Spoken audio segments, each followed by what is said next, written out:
Que a graça e a paz divina alcancem quem nos escuta neste exato momento. Amém! Iniciamos nosso mergulho profundo de hoje enviando uma benção sincera e bem calorosa, desejando que a luz, a proteção e a força acompanhem o dia e toda a semana de quem nos acompanha. É sempre bom começar assim, né? Trazendo uma energia boa para quem está sintonizado com a gente. Com certeza. O que, parando para pensar, cria um contraste imediato e quase irônico com o que a gente vai explorar a partir de agora. Nossa, total. Um contraste gigantesco. Porque, geralmente, quando se abre um texto sagrado milenar, a expectativa é encontrar palavras puramente suaves, sabe?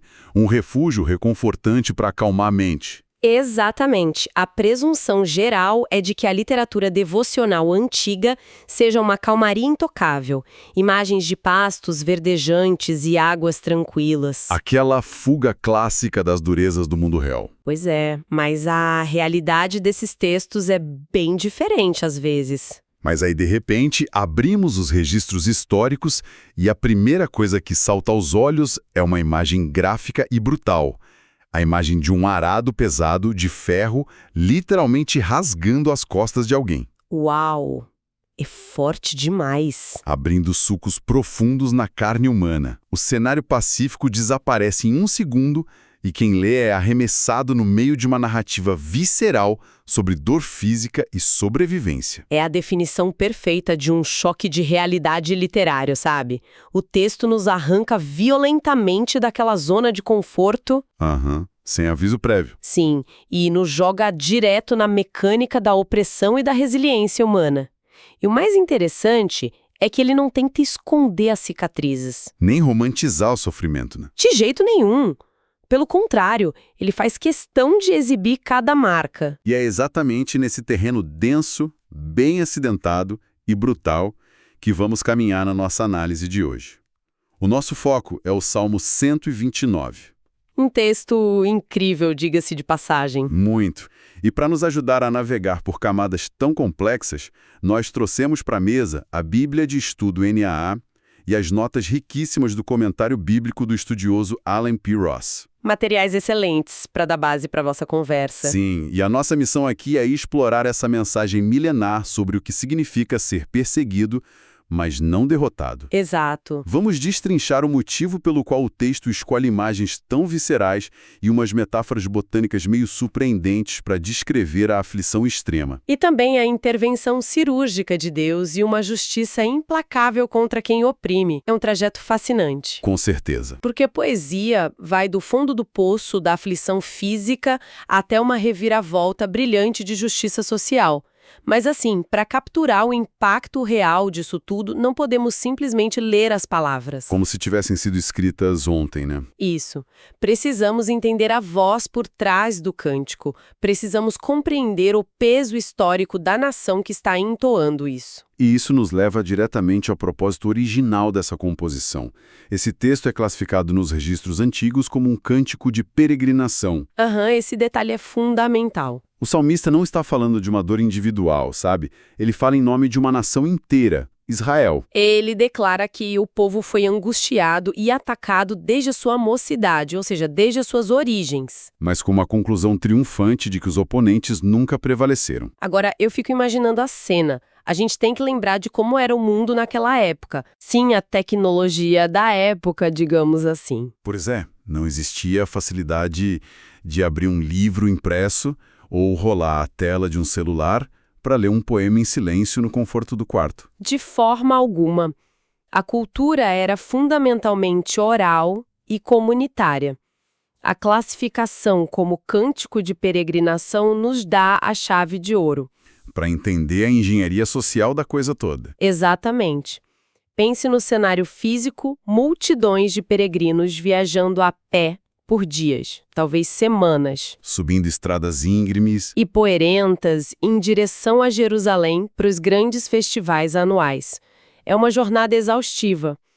E enquanto caminham, eles cantam essas palavras em uníssono. Caramba, devia ser arrepiante. Era uma ferramenta de memória coletiva de altíssima tecnologia para a época. Uma forma de garantir que as novas gerações, que talvez estivessem ali vivendo um período de paz, nunca sofressem de amnésia histórica. Perfeito. Eles não podiam considerar a liberdade como um dado adquirido. Aham. Quando o comentário de Rosa analisa a expressão desde a minha mocidade, ele aponta que Israel está olhando lá para os seus primórdios. Provavelmente relembrando os séculos de escravidão no Egito. Isso, ou os ataques constantes de impérios vizinhos logo após se estabelecerem. A opressão não foi um acidente de percurso. Não foi uma anomalia, né? Não, foi o cenário de fundo desde o dia 1. Então, o ato de cantar isso na estrada forçava a comunidade a olhar para o retrovisor. Reconhecer os traumas coletivos, mas sem sentir pena de si mesmos. Exato. O objetivo era encontrar forças no presente, celebrando o fato de que, apesar de tudo, o povo ainda existia para fazer aquela caminhada. Sabe, a analogia que me vem à mente quando pensam nessa sobrevivência milenar é como olhar para um projeto de engenharia extrema. Como assim? Imagina um arranha-céu gigante, super imponente, que foi construído exatamente no meio de uma zona de furacões. Ah, entendi. Desde o momento em que as fundações foram lançadas. Na sua mocidade, esse prédio tem levado golpes impiedosos. Estamos falando de tempestades categoria 4, categoria 5, século após século. Nossa, haja escritura. Pois é, a estrutura balança violentamente, a pintura é arrancada, os vidros estilhaçam, o dano superficial e até estrutural é assustador, sabe? Aham. Mas o alicerce lá embaixo foi feito de um material tão resiliente que o furacão bate de frente e se dissipa. A tempestade destrói muita coisa, mas nunca consegue colapsar o prédio. A tempestade nunca prevalece. Essa imagem visualiza perfeitamente o espírito do cântico. Eles estão essencialmente declarando para si mesmos e para o mundo: nós fomos espancados pelos ventos da história. Sofremos perdas incalculáveis. Mas o nosso alicerce se sustentou. Nós ainda estamos de pé. Mas o que realmente prende atenção é que essa resiliência não serve de desculpa para apagar a brutalidade do que eles enfrentaram. O texto recusa qualquer romantização do passado. E é aí que a poesia abandona qualquer traça de suavidade, né? Totalmente. E adota uma imagem que chega a embrulhar o estômago. O poema diz que os lavradores passaram o arado nas minhas costas e abriram longos sulcos. É, sem dúvida, uma das metáforas de subjugação mais violentas da literatura antiga. O comentário de Ross é muito incisivo aqui. O que ele destaca sobre isso? Ele diz que não estamos falando de um desconforto passageiro ou de uma injustiça leve. O arado no mundo antigo não era a máquina motorizada e limpa que conhecemos hoje. Não era um trator com ar-condicionado. Longe disso. Era um instrumento rudimentar, super pesado, geralmente com uma ponta de ferro ou de uma madeira muito endurecida. Projetado especificamente para rasgar a terra dura. Exato. Revolvendo o solo de forma agressiva para prepará-lo para a semente. Ok, vamos desvendar isso. Eu entendo que a imagem é chocante, mas por que escolher especificamente um arado? Essa é uma ótima pergunta. Porque, se a intenção do escritor era apenas ilustrar dor física extrema ou tortura, a antiguidade oferecia um cardápio imenso de horrores. O texto poderia falar sobre espadas, lanças, chicotes. Tinha muita opção ruim, com certeza. Então, por que usar uma ferramenta agrícola e, pior, por que transformar o corpo humano, as costas do povo, em terra arável? Isso levanta uma questão importante. Essa é a grande sacada dessa metáfora. Aplicar a ação do arado às costas humanas transcende a simples violência física. Entra numa outra camada, então. Sim, entra na psicologia da opressão sistêmica. Pensa comigo, uma espada é feita para matar, um chicote é feito para punir. Mas um arado é feito para usar. Exatamente. Quando o opressor passa o arado nas costas do oprimido, ele está desumanizando aquela pessoa, transformando-a em propriedade, sabe? E um recurso natural do qual se exige lucro e produção forçada. Caramba! O inimigo não queria apenas machucar Israel, ele queria consumi-lo, usá-lo repetidas vezes, sem misericórdia, como se faz com um pedaço de terra subjugado. Os longos sulcos representam cicatrizes profundas e contínuas de exploração. Isso muda tudo. Muda mesmo. É a diferença entre uma agressão aleatória e uma escravidão estruturada. Mas o poema não termina no sofrimento. Logo depois de descrever esse cenário de terror, onde o povo é tratado como chão de terra, a narrativa sofre uma reviravolta abrupta. Uma mudança de tom bem drástica. O texto declara: "Mas o Senhor é justo, cortou as cordas dos ímpios." E o comentário do Allen P. Ross sugere algo muito específico sobre esse cortar as cordas. Ele traz duas possibilidades de leitura. Pode significar o fim geral da opressão, claro, mas também pode ser lido literalmente como a quebra do arreio do lavrador. Eu confesso que fiquei intrigado com isso. É uma imagem muito rica, né? Muito mecânica. Tipo, cortar uma corda reflete um resgate instantâneo, ou o foco está mais na destruição da ferramenta do opressor? Isso levanta uma questão importante sobre como o texto entende a justiça de Deus. A mecânica da libertação aqui é descrita com precisão cirúrgica. Cirúrgica como? Ross destaca que o Senhor age sendo fiel a seu caráter justo. Mas note a ação, Deus não é descrito aqui curando magicamente as feridas das costas. Embora isso seja parte da restauração a longo prazo, claro. Sim, mas a ação imediata é desarmar ativamente quem causa dor. Pense no maquinário antigo. O arado precisa de força motriz, geralmente 1 ou 2 bois. Certo, atração animal. Esses animais estão conectados a lâminas de ferro, através de uma canga de madeira e arreios feitos de cordas grossas de couro. O lavrador apenas direciona. Ah, então se as cordas que ligam o animal ao arado são cortadas, A lâmina simplesmente para. o movimento de rasgar a terra cessa na mesma hora. Exatamente. Não é apenas uma libertação conceitual, é uma interrupção mecânica e definitiva da capacidade do opressor de causar sofrimento. É um desarme estrutural. Uau. O tirano pode até continuar ali em pé, sabe, com as mãos no cabo do arado, cheio de ódio. Mas ele perdeu completamente o poder de tração. Ele foi desconectado da força que lhe permitia explorar o outro. É uma sabotagem divina no maquinário da maldade. Isso me fascina demais. É muito poético e prático ao mesmo tempo. E uma vez que o arado paralisa e o povo oprimido finalmente consegue se levantar e respirar, o foco do poema gira 180 graus. O olhar muda de direção completamente. Sai das costas feridas e vai direto para o destino de quem segurava o arado. O texto faz uma transição brutal de cenário, entrando numa espécie de prece por justiça poética. E o salmista pede que todos os que causam esse sofrimento recuem envergonhados. Só que de repente a gente sai do ferro pesado da agricultura e entra numa metáfora botânica que parece quase frágil demais. Sim, a erva dos telhados. O desejo é que esses opressores sejam como a erva dos telhados, que seca antes de florescer. O que é fascinante aqui é o contraste brilhante que o autor faz entre a profundidade do trauma e a absoluta superficialidade de quem o causou. Como assim superficialidade?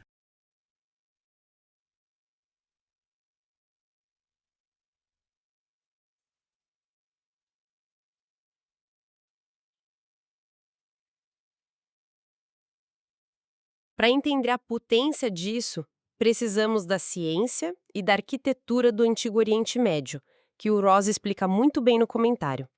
As casas não tinham telhados inclinados de cerâmica como muitas têm hoje. Eram telhados planos, né? Eram telhados planos, construídos com vigas de madeira cobertas por uma mistura bem compacta de barro, argila e palha. O que formava um ambiente perfeito para sementes intrusas. Precisamente.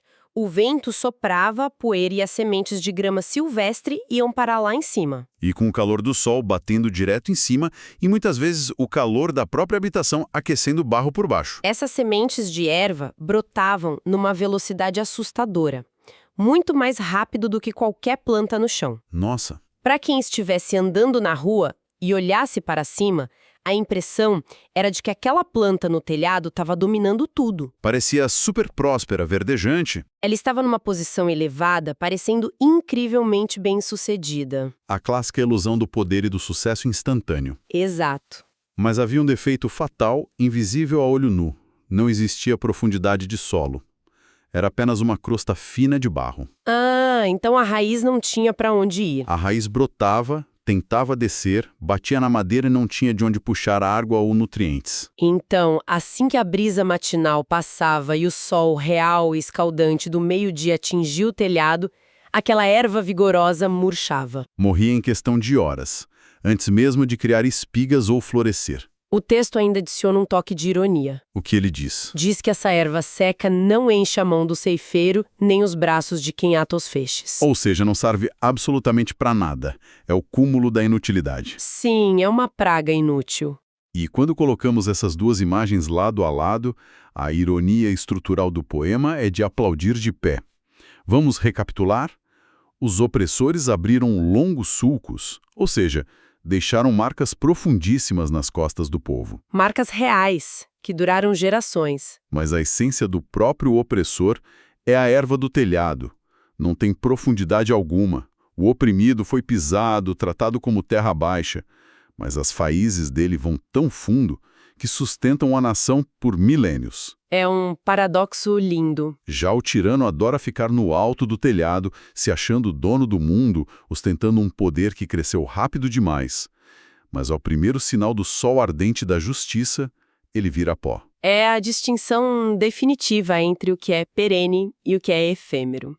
O mal pode até se elevar e criar um impacto visual imediato que aterroriza quem está debaixo. Faz muito barulho, chama muita atenção. Mas, estruturalmente, o mal carrega em si a semente da própria fragilidade. Não possui substância moral ou profundidade histórica para se sustentar a longo prazo. Seca e desaparece sem deixar nenhum fruto que alguém queira colher. E já que estamos falando dessa inutilidade total e do repúdio ao opressor, o texto entra numa recomendação prática que para os ouvidos de hoje soa até subversiva. Sim, o versículo 8. Chegamos ao ápice dessa justiça poética. O Salmo prescreve um tratamento social incrivelmente específico para lidar com essas pessoas de raízes curtas e ações violentas. Uma instrução bem direta para a comunidade. O texto exige que, quando os ímpios passarem, os membros da comunidade não digam a eles: "A bênção do Senhor seja com vocês. Nós os abençoamos em nome do Senhor." O comentário de Ross faz questão de lembrar que essa saudação não era um ritual raro, era a etiqueta básica de convivência. Tipo um bom dia da época. Sim, ele cita o livro de Ruth, quando o proprietário de terras, Boaz, chega na lavoura e cumprimenta seus funcionários dizendo: "O Senhor seja com vocês", e eles devolvem a bênção. Era a coisa certa a se fazer. Aqui é onde a coisa fica realmente interessante. Se a gente traduzir essa atitude para a dinâmica das nossas relações atuais, é como cruzar com alguém que sabidamente comete fraudes, explora pessoas, destrói a vida dos outros e, deliberadamente, recusar o cumprimento cordial. Não dar bom dia, não sorrir por conveniência, não desejar sucesso nos negócios. Mas a recusa aqui não vem de má educação ou de ressentimento passivo-agressivo. É um protesto moral levado às últimas consequências. Exatamente. É olhar para a pessoa e, através do silêncio social, afirmar: eu me recuso a dar qualquer legitimidade às suas ações. Eu não vou invocar o favor do universo sobre as suas mãos sujas. Se conectarmos isso a um contexto maior da sociedade agrária do Antigo Oriente Médio, as implicações são ainda mais graves. Muito mais do que hoje, né? Muito mais. As palavras trocadas ali tinham peso de moeda. Abençoar uma colheita não era só uma formalidade simpática, era incluir aquela pessoa no círculo de proteção, ajuda e favor da comunidade. Então, reter essa bênção de forma deliberada era, na prática, um boicote econômico e social devastador. Significava um ostracismo real. A mensagem era clara: se vocês acerraram as costas dos oprimidos, vocês não fazem parte da nossa comunidade. Nós não vamos ajudar vocês na colheita. Nós não vamos negociar com vocês. Vocês estão por conta própria, secando lá no telhado. É o alinhamento completo do comportamento humano com a justiça divina que cortou as cordas. Esperar. E perceba como a narrativa amarrou tudo com maestria, né? Perfeitamente. O poema começou com uma comunidade inteira cantando numa estrada poeirenta para lembrar de sua capacidade histórica de suportar tempestades. Expôs o trauma com a imagem cruel do arado e da desumanização. Celebrou a mecânica precisa de Deus que corta as cordas da opressão. Revelou a natureza patética e fútil do mal através da erva sem raiz no telhado. E terminou instruindo as pessoas sobre como não colaborar, nem mesmo com palavras, com quem perpetua a dor. É praticamente um manual de sobrevivência, resistência e ética aplicadas. Tudo isso em poucos versículos. É a genialidade da poesia antiga. Então, o que tudo isso significa para quem mergulhou nessa análise conosco hoje? Nós somos guiados por uma jornada que mostra que reconhecer o sofrimento profundo não é sinônimo de fraqueza. Longe disso. Vimos que o instrumento que fere pode ser desarmado, que quem se acha inatingível no alto do telhado pode desmoronar antes do fim do dia, e que a nossa recusa em aplaudir a injustiça é uma ferramenta incrivelmente poderosa. É a constatação de que a resiliência verdadeira vence o ferro do arado. Eu acho que a gente não pode sair daqui sem levar isso para o nosso dia a dia, né? Com certeza. E eu acredito que o texto deixa uma provocação inquietante para examinarmos as nossas próprias vidas. Num mundo moderno que vive obcecado por aparências, por crescer rápido demais, por ostentar sucesso imediato no topo do telhado, vale perguntar as nossas realizações têm profundidade? Uma ótima reflexão. Nós somos como essa erva verdejante, que chama a atenção de todos por um instante, mas que não tem raiz alguma para aguentar as crises e decepções da vida real. Ou nós somos as terras que, mesmo tendo suportado sulcos dolorosos, aprenderam a criar raízes tão profundas que nenhuma tempestade é capaz de arrancar. Uau! A superficialidade engana os olhos no início da manhã, sabe? Mas é apenas a profundidade construída com paciência e muitas vezes com dor que sobrevive ao calor implacável da história. Que reflexão espetacular!